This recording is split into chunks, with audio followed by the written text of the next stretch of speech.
Have you ever seen cruelty so cold that you wish the universe would strike back instantly? This story is about a woman who mocked a lost boy, forced him to sleep in a doghouse and thought she had won. But the very next day, she opened her front door to find her entire driveway filled with luxury cars and powerful people who had come true for him. It was late evening. The sky had that bruised purple look that comes right before nightfall. Streetlights flickered on one by one. Crickets began to sing. In the middle of that quiet neighborhood walked a little boy, no older than 8, with a tiny backpack slung across his shoulder. His sneakers were muddy, his shirt had a rip near the sleeve, and his face carried the heavy look of someone who hadn't eaten a real meal in days. Inside his backpack was almost nothing, just a crumpled piece of bread, a small toy car with the paint peeling off, and a photograph of his mother. His mom had been his world, but now she was gone. And the boy was alone. He had knocked on a dozen doors already. Some people ignored him. Some said, "Sorry, we can't help." Others didn't even open at all. His little fists were tired from knocking, but he pressed forward, eyes scanning for one last hope. That's when he saw it. A huge modern house at the end of the street. Tall glass windows, polished wood panels, and a shiny car parked in the driveway. To the boy, it looked like a castle. Maybe the people inside would be kind, he thought. Maybe they'd understand. So he walked up, trembling slightly, and knocked. The door opened. A woman stood there. She looked like wealth itself, dark blue suit, expensive earrings, manicured nails, and hair styled so perfectly that not a single strand was out of place. She had that look some people have when they believe they're better than everyone else. The boy swallowed and said softly, "Excuse me, ma'am. I don't have anywhere to sleep tonight. Could I maybe stay here? Just for one night?" Her lips curled into a smirk. She looked him up and down like he was dirt on her doorstep. Then, with a chuckle, she pointed toward the side of her yard. There, next to a patch of grass, was a small wooden doghouse. "You can sleep there," she said coldly. "That's more your size." Her laugh cut through the boy like ice. His small hands trembled as he looked toward the doghouse. For a second, he thought she was joking. But when he looked back up, her eyes were sharp, unfeeling. She wasn't kidding. The boy whispered, "Thank you," because he had been raised to be polite, even to people who didn't deserve it. Then he walked over to the doghouse, bent his knees, and crawled inside. It smelled of hay, damp wood, and the faint odor of the dog that usually slept there.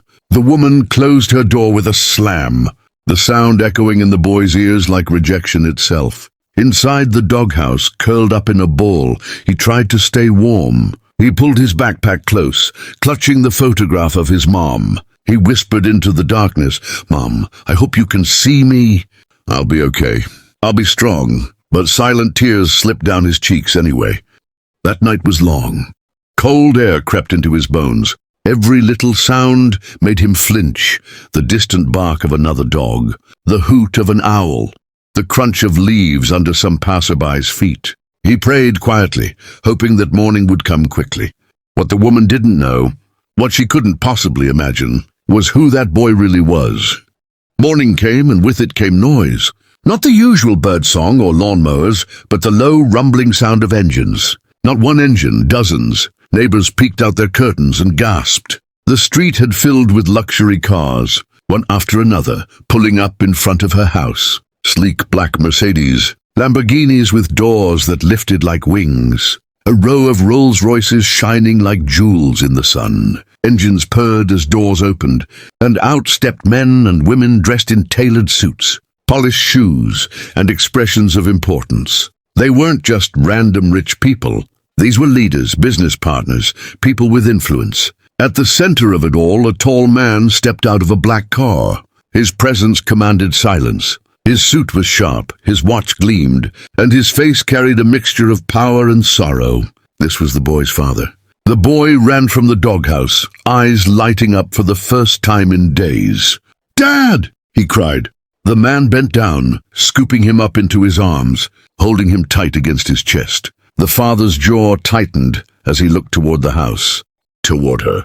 The woman had just stepped outside in her silk robe, a cup of coffee in her hand. At first, she thought maybe it was a celebrity shoot or some bizarre parade. But when she saw the boy, and the way all those people looked toward her house, her stomach dropped. The man strode forward, his son still in his arms. His voice carried across the lawn. "My son came here last night. He asked for help. Do you know what you told him?" The woman's face flushed. I didn't know who he was." The man cut her off. His eyes burned into hers. "He's a child. That should have been enough. You told him to sleep in a doghouse." "A doghouse." His voice rose, filled with both anger and heartbreak. "My son lost his mother not long ago. He came here hoping for kindness, and you laughed at him." Gasps rippled through the crowd. Some of the man's wealthy friends shook their heads in disgust. One woman muttered, "Unbelievable." Another whispered, "She'll regret this." The neighbors, still filming from their windows, couldn't believe what they were seeing. This wasn't just a confrontation. This was karma arriving with an entourage. The woman stammered, "I didn't mean it like that. I thought..." But the man didn't let her finish. "Kindness costs nothing," he said. "Yet you chose cruelty. Remember this moment, because it will follow you forever." He turned away, holding his son tighter. The boy buried his face in his father's chest, safe at last. The engines roared to life. One by one, the luxury cars pulled away, the lines stretching down the street. The woman stood frozen in her driveway, neighbors whispering, cameras recording, her reputation crumbling in real time. Within hours, the video hit the internet. The clip of her pointing toward the doghouse went viral. Headlines spread across social media. "Cruel woman exposed after mocking millionaire's son." Her business partners backed away. Invitations stopped. Her so-called friends vanished. She had built a life on appearances, but all it took was one act of cruelty to shatter it. Meanwhile, the boy rode safely in the backseat of a Rolls-Royce, his father's arm around him. He looked out the window as the neighborhood faded behind them. For the first time in days, he felt warmth, not from a blanket, but from love and safety. He remembered his mom's words, "If you're ever lost, find kindness." He hadn't found it in that woman, but he had found it again in his father's embrace. And he realized something important. Sometimes life shows you the darkness. Only so, you'll never forget the value of the light.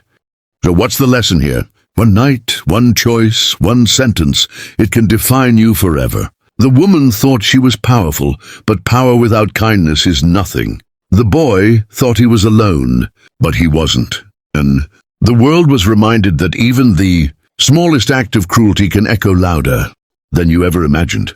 So next time you see someone in need, think twice. Because you never know who they are. You never know who might come looking for them.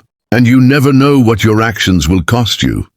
Want more stories where karma doesn't knock? It kicks the door wide open. Tap the next video on your screen right now.